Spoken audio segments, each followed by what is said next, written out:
से प्रीत के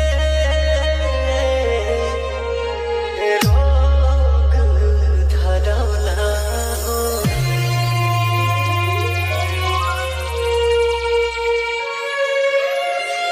कबो नहीं पूरा भइल प्यार के कहानी, कितना दीवाना मरले कितनी दीवानी।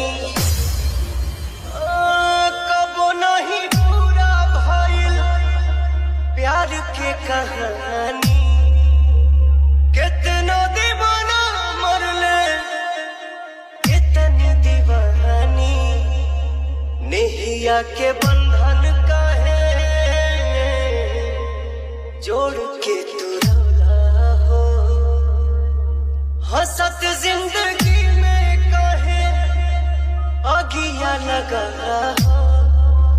हंसत जिंदगी में काहे आगिया लगा हो। झूठो के राम जी दिल तू बनौला हो। ऊपर से प्रीत के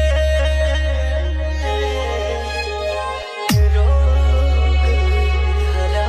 एक बात जानना, इस धरती पर हमरा सिवाय तू केहू और के नहीं को हो सका, ना होगा जब हम केहू और के।